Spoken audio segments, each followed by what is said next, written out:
one very good friend that I used to work with, and I thought we had a very strong friendship, a really strong connection.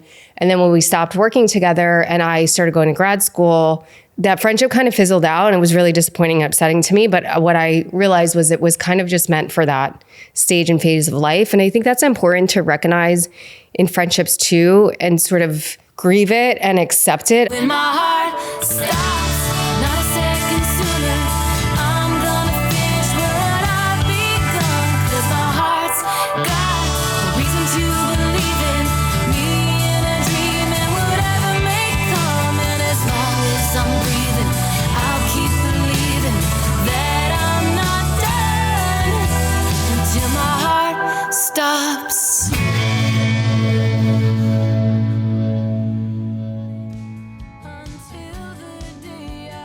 Hi everyone, it's Beth, your favorite therapist, or at least I hope I am, and host of Quiet the Clock. I am so excited to share the secret of my glowing skin with all of you. Lumine Face Pro. This amazing device has completely transformed my skin, and I've noticed a real difference in tone and texture in such a short amount of time. Lumine Face Pro uses advanced microcurrent technology to gently stimulate your facial muscles, promoting collagen production and improving skin elasticity. I mean, amazing. The device is also equipped with LED light therapy, which helps reduce wrinkles and fine lines and promotes cell regeneration. Hello, so perfect for this 43-year-old mama. I need every ounce of this. With regular use, Lumine Face Pro can help you achieve a smoother, brighter, and more even skin tone. It's so easy to use and safe on any skin type. Invest in your skin and experience the difference with Lumine Face Pro. Visit blumine.com today to learn more and order yours. Use the code QTC at checkout to get $30 off your first order. I mean, what a deal. $30 off your first order. I hope you guys run to blumine.com and get yours and love it as much as I do. Hey guys, welcome back to this episode of Quiet the Clock, another solo episode of me staring at the camera, talking to you. I'm going to talk about friendships and friendship breakups today. I think it's such a hugely important topic, especially as we get older and our paths go in different directions, and there's kind of ruptures in friendships, or there's just this lack of relatability because people are in different stages of their lives. I'm going to share some personal experience with friendship breakup and ruptures. I'm going to talk about kind of what you do when those things are happening. But I always feel like there's such a heavy emphasis on intimate relationships and dating and partnership that we don't talk enough about friendships. But friendships are so hugely important in our lives. Like, they are literally our support systems. Some friends are like family. And I don't think there's enough conversation around friendship because there are such meaningful relationships in our lives. I think particularly post-college into our 30s and then also into our 40s. And it's so interesting. It's like stuff that happened in friendship dynamics, even from like middle school, you know, they carry out into adulthood. I'm watching particularly my sister go through some friendship stuff, and I'm like, wow, this stuff doesn't ever really end. And it can be heartbreaking. It can be upsetting. And I think it's really important to talk about how do we acknowledge these shifts in friendships? How do we navigate breakups? How do we navigate ruptures? And again, I just think there's so much content out there about intimate relationships and partnerships and not enough about friendships. So what I see happen, whether it's personally in my life, with myself, with other friends, my sister, in my therapy practice, is one of the things I see happen with friendships is a lack of relatability. I think, you know, for so long in our lives, we're all on the same track. It's high school, it's college, it's kind of look for the job. And then after that point, we start to all kind of drift off into different paths. Some friends are single, some friends are dating, some people are getting engaged, and then you progress to later, and then some people are having babies, some people are moving out of cities you might have lived together. So there's so many changes that happen in our life that impact our friendships. And relatability for me was one that I personally experienced because all of my friends got married, you know, either in their early 20s or late 20s, early 30s. And I was, as you guys all know, if you've been watching, I was single until I was 34. And I had two best friends and then my identical twin sister. It was like our little core group. And I remember sitting at dinner tables with them, and they would all be talking about baby stuff and relationship stuff. And I literally like, look, I'm sitting across the table from these people I love so deeply, and I have nothing in common with them anymore. And I sat at those dinner tables and at those dinners just feeling not great about myself, really misaligned and disconnected from my friends. And there really wasn't every open dialogue about how I was feeling, or maybe even how they were feeling, because I was just at such a different stage in my life. I was bartending, I was out partying, I was out dating. And so for me, there was a lot of sadness and grief of being with these people that I had shared so much with. And I'll say, you know, two of the women from the friend group, one obviously was my identical twin sister, but they were friends of mine that I acquired through dating my ex-boyfriend. And so when that relationship ended, you know, they were still with their partners when we were all a big group of couples and I was single. So a lot had shifted and changed in those friendships. And there's so much grief when that happens. And what I wish I had done in that did in that situation was have a conversation about how I was feeling, maybe set some boundaries around conversations of like, hey, can we not talk about kids? Can we talk about something else? And, you know, any single woman listening right now, I think you can relate to how difficult it can be. Or also I found it so disappointing that we could only sit and talk about boyfriends, husbands, or babies. And I really started to gravitate towards women and friendships that we could talk about so many other things, whether it was like career ambitions, interest, hobbies. I just was no longer interested, not just because I wasn't in that space, but I was like, wow, isn't there more depth to these friendships? So I think one difficulty in friendship is this lack of relatability, definitely caused by starting to go down different paths in our lives. Again, whether or not, you know, people are coupling up, moving out of a city, having children, that changes the relationship dynamics. I think there's some friendships that we actually just completely outgrow. Things shift, things change, and someone that was such a valuable friendship in one phase or stage of your life doesn't always mean it's gonna translate to other phases of their life. I had one very good friend that I used to work with, and I thought we had a very strong friendship, a really strong connection. And then when we stopped working together and I started going to grad school, that friendship kind of fizzled out, and it was really disappointing and upsetting to me. But what I realized was it was kind of just meant for that stage and phase of life. And I think that's important to recognize in friendships too, and sort of grieve it and accept it. I think what happens is we try so hard to hold on to friendships that we had really valued in the past. Maybe we have a really strong history. Maybe we've been through a lot together.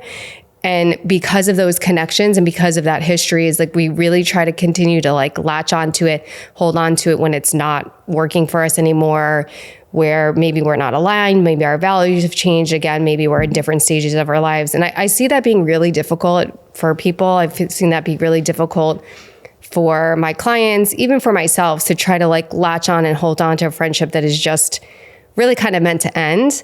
So I think it is also important to recognize when a friendship is not really serving you anymore. And there's ways to tell that. Like there's ways to cue into, you know, how is this friendship making me feel? Am I setting expectations of this friend that they can't really meet anymore? Is there disappointment happening? Is there a lack of communication or understanding? There's clues there to tell you whether or not this friendship works or fits anymore. And I have a really amazing exercise. You can go to our website. It's there. It's called the Friendship Pyramid. And I've had almost all of my clients run through this exercise. And it's really an exercise to get clear on who are the people in your life and where do they fit on the pyramid. And the idea of the pyramid is the people at the top, I call them your ride or dies. And those are the people you can be most vulnerable with, you feel safe with, you trust, they're loyal. And as you move down the pyramid, sort of the expectation of the friendship changes. So you have a best friend, it's like a rung under, ride or die. You have friendships, you have acquaintances. And I've seen amazing things happen when people do that exercise, because there's a lot of clarity that happens when you put everything on a piece of paper and you look at all your friendships and relationships and you try to kind of rank them. And you're only ranking them for yourself in a way to understand like the meaningfulness of the friendship, the expectations you can have of a friend, and get really clear on those things for yourself. And I've seen people have people in the wrong place. So they have misaligned expectations of what someone can give them. So naturally there's disappointment in that friendship. I've seen people do the exercise and realize they have all these amazing friends at the top, and and they're spending all their time and energy on friends at the bottom of the pyramid. So it's amazing exercise to give us an opportunity to reflect on who are the people in their life, what are they bringing to our lives, what are the expectations that we can have of people. And I think when we're really clear on our expectation for friendships and we know what friend is going to give us what, there's less room for disappointment. So if I know I have a friend, like, we're going to talk every month, like I'm not going to be upset about that because I know we talk every month and that's the extent of the friendship. Or if I have a friend, like, this friend is good for going and grabbing drinks, but they're really not the person I'm going to call when I need an ear or I'm going through something. When I'm clear on that expectation, I'm not going to be disappointed that they can't show up for me when I'm upset. So that's a really great exercise, a really good reflection tool. But I think I know there's so much pain that comes in friendship changes and friendship loss. And I think often we don't process that enough. I often think that we don't spend enough time, communicating how we're feeling with friends. I feel like there's a lot of sometimes uncertainty as what happens. Like sometimes friends just like fizzle out and there's not any dialogue around that. I know, particularly for me going through a fertility journey, there were some friendship ruptures with that. The first friendship rupture I could think of started almost 5 years ago when I got pregnant with my son. I had a very best friend. Well, she's still a great friend and is considered a sister. And she was one of the first people I told that I was pregnant with my son. But her and I were kind of in the trenches together of trying to figure out our relationships, trying to figure out like our timelines, trying to figure out like getting our partners on board for children and when that would be. And both of us had this like shared anxiety around like, when will that happen? Will that happen? And we really were completely on the same path. And then when I got off that path, that was very difficult for her. And when I shared my pregnancy with her, she was not very nice. She didn't speak to me for a couple weeks. And then probably till this day hasn't acknowledged that really was about her jealousy and envy, which I completely understand. And what I'd wish happened in that situation was that she just communicated to me and said to me that was really hard for me to hear. And instead she gave me some other song and dance. And that was really, really hurtful to me, that she was not able to celebrate with me and also be sad for herself. I am a true believer you can hold both emotions at the same time. And that little rupture has continued into my fertility journey. And interestingly enough, she's got pregnant with her second before I did. She got married, I'm not. And I was able to celebrate all those things with her. And she's really been insensitive through my fertility journey. And that's been really, really difficult for me. And we don't really talk anymore. So I think what's hard is like friends will surprise you too. Friends that you think will be in the trenches with you and friends that you think will be by your side and can hold space for you and can hold you up when you're going through really hard things, don't. And that can be devastating and heartbreaking. I mentioned this in another episode. I watched my sister lose friends as she went through her divorce, as if she was contagious, as if her deciding to leave her husband was something that they would catch. Or, as I'm talking about all these things, like a couple thoughts come up to mind is that envy and jealousy does exist in friendships too. And it's real. And I don't think it means it's not a true friendship. I just think it means that there needs to be more open dialogue if those are the emotions coming up. We talk so much on here about societal timelines and pressure and comparison. And it can be really difficult when you're watching other friends succeed, when you're watching other friends get pregnant, when you're watching other friends partner up and get engaged or get married, when those are also things that you want. So jealousy, envy does exist in friendships. And the jealousy and envy is just a cue to yourself to say, like, that is also my desire. And I wish I had that for myself as well. And I don't yet. But what I see happen a lot is that those emotions really erode the friendship because there's no conversation around it and there's no acknowledgement of it and there's no normalizing of like, it's okay to feel those ways. It doesn't mean any way about how you feel about your friend. It doesn't mean any way about how, the strength of the friendship. But what I see happening is that there's no conversation about, hey, like, I'm so happy for you, but this is how it makes me feel. It makes me reflect on where I am in my life. And I'm not totally thrilled about that. But instead of having those conversations, it's people pull away, people distance themselves. I did try to have a conversation with my friend that I was just talking about, who was not very supportive of my pregnancy or my fertility journey. So, and I'm glad that I had the conversation, but I'm not sure it landed, and that's okay. I mean, listen, that's the thing to sort of anticipate and expect. Just because you say something, communicate something, doesn't mean that it is going to land.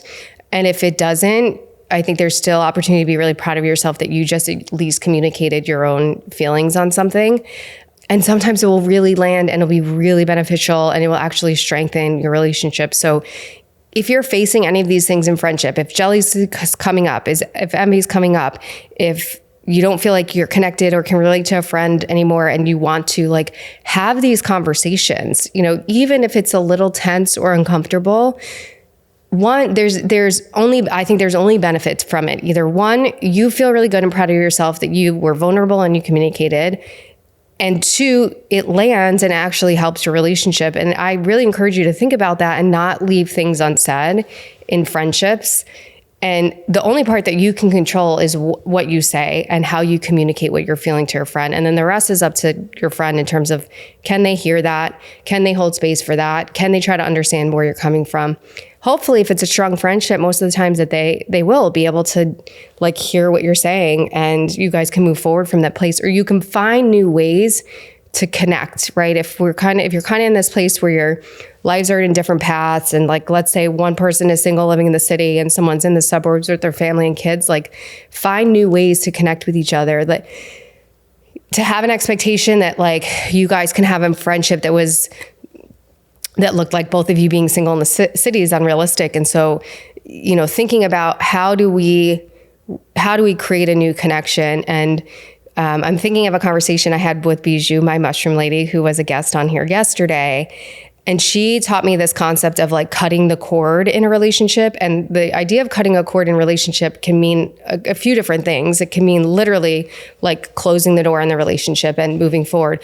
But it also can mean cutting the cord on old dynamics and old patterns of a relationship to start new. And I really love that concept because I think in a lot of circumstances, we don't want to lose a friendship, but we might not know how to navigate like the shifts or the changes or the lack of relatability. So I really love this idea of cutting the cord, because you cut the cord on what the relationship was, dynamics that are, you know, not serving anymore, or dynamics that are just not possible to continue in the future.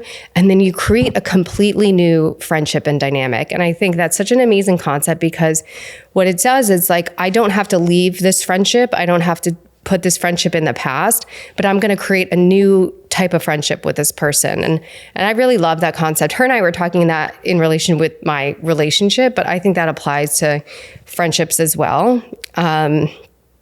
And I think it's important too, like to create space to grieve relationships. Like if it is a relationship where you really do have to close the door and leave it in the past, it's important to grieve that. It's important to process that, just as we would process any other kind of loss, a breakup or a death. Again, these are really meaningful and valuable relationships to us. And so it's important to give it the space it deserves to grieve it and then move forward from it. It's also important to grieve that it looks different. It's also important to grieve that you don't connect the same way. It's also important to grieve, like maybe you don't feel the same around that person anymore. It's important to take time to process all those things, acknowledge to yourself what the friendship used to mean, acknowledge the sadness that it doesn't mean the same thing that it did anymore, and then decide how do you move forward with that friendship. Is it a friendship that, you know, kind of can move forward with in the future? Is it a friendship that really you close the door? But again, giving space and time to think about, you know, where does this fit in my life?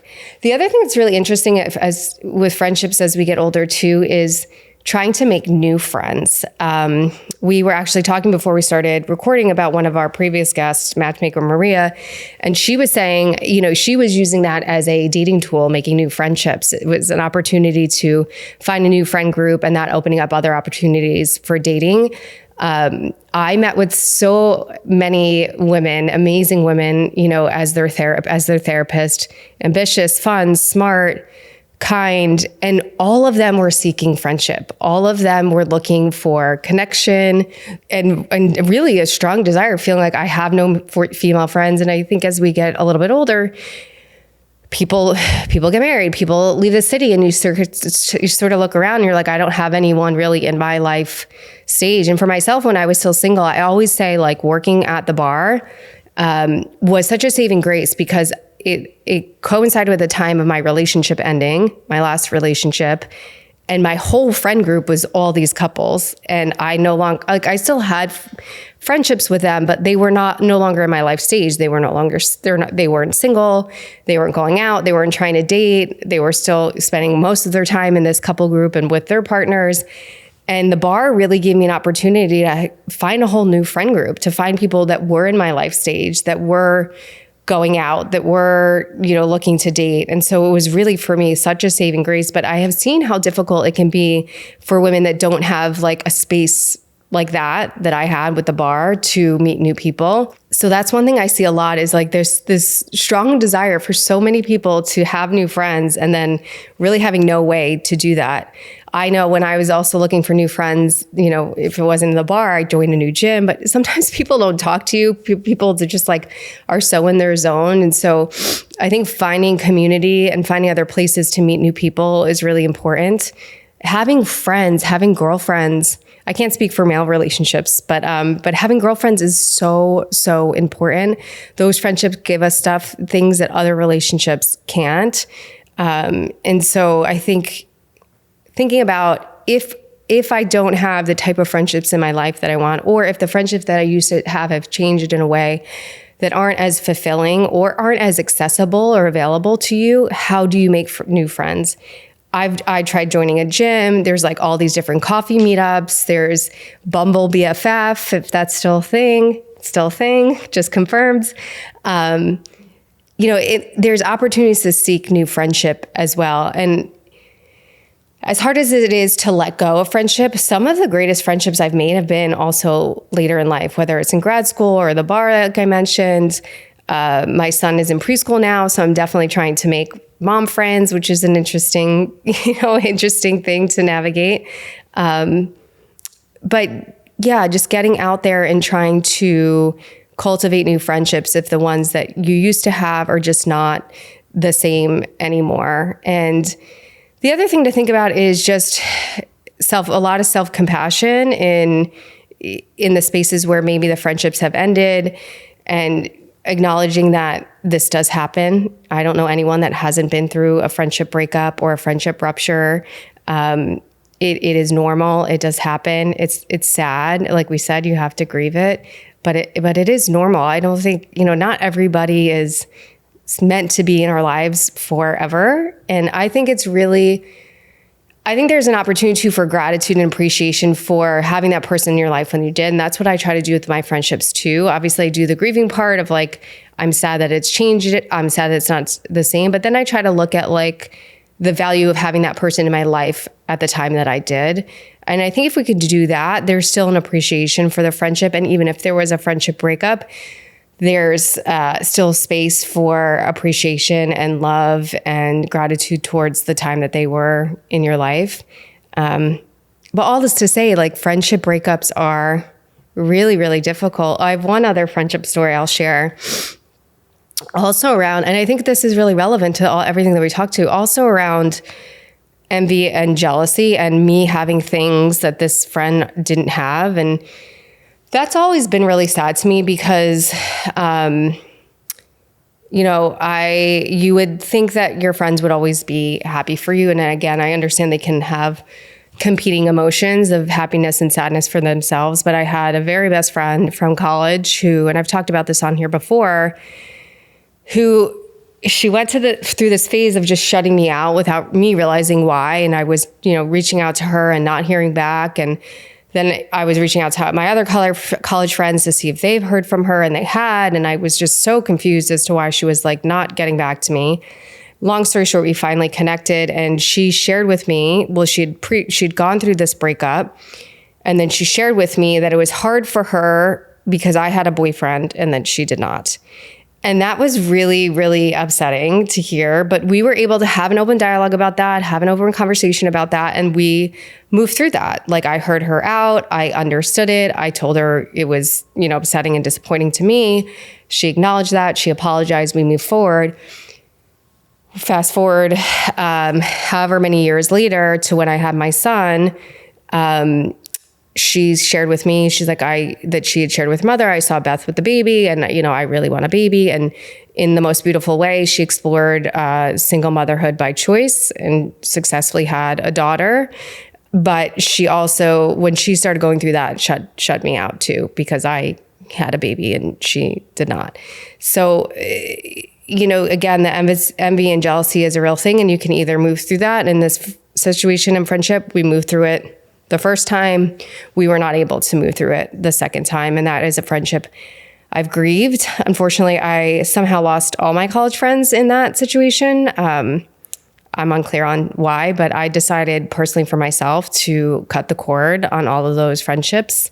I have way better friends and way better places to put my energy and time. And I've done my own work in terms of the friendship pyramid and those kind of reflections of like, is that worth my time and energy to kind of chase those friendships? And I see that a lot happening too, us chasing friendships, us trying so hard, us making all the effort to only like not be met in the middle. And in the way that we encourage people with dating to figure out what you value, what you want out of a partnership is the same thing as out of friendship. And that's always changing, evolving. And that's why this friendship pyramid exercise is so important, because what we want out of friends in our 20s is very different than what we want out of our friends in our 30s. And it's very different what we want out of our friends in 40s. We're evolving. Our needs are evolving. What fulfills us is evolving. So it's always important to also check in with yourself of like, where are my friendships at now? Are they serving me? Are they meeting my needs that I need right now in this moment in my life? And that's always going to change, because we're going to be, you're going to evolve. We're going to be going through different things.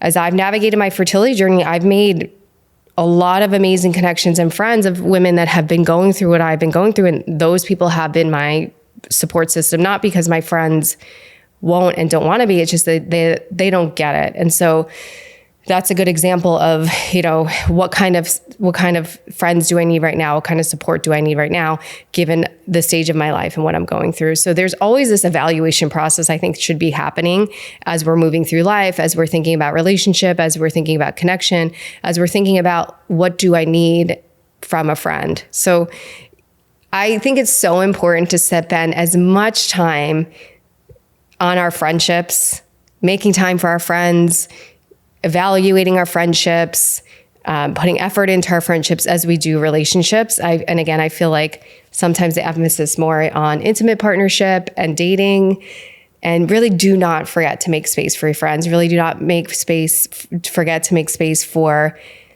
reflecting on your friendships, making sure they're exactly the type of friendships that you need and you want. And there's a season and time for everybody. There's space for all different kinds of friends. That's why the friendship pyramid is amazing, because not everybody's the same type of friend, and that's okay. I think variety and diversity in your friendships is amazing.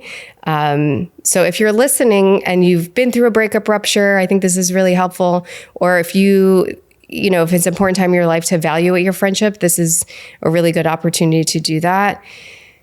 There is nothing like having good friends. There is nothing like being in good friendship and being, sitting across from a friend and being able to be truly yourself.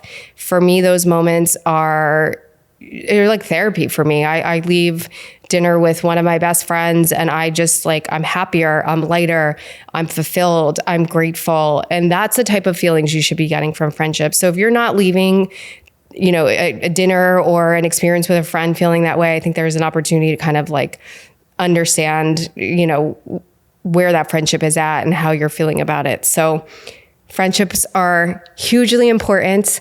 They deserve as much time, effort, and attention as dating and relationships. So this is your reminder to evaluate your friendships, evaluate how you feel, and if you need to make changes or make new friends, it's the opportunity to think about that as well. Thank you for tuning in, and continue to join us here for more amazing episodes. Thank you. You guys, I do not get on a flight anymore without my Bombas compression socks. They are a travel staple for me, especially on longer flights. The socks help improve blood flow from your legs to your heart, which obviously is so essential. I just love these socks so much, and I want you guys to have an opportunity to check out these socks too. So use our code QTC20 for 20% off your first purchase of Bombas. Hey guys, I'm Beth. Thank you so much for tuning in to Quiet the Clock. If you want to hear more episodes and learn more about how to dismantle societal timelines, live life on your own terms, live life fully and authentically, subscribe to our channel on YouTube, and you can also follow us on Instagram and TikTok at Quiet the Clock Pod.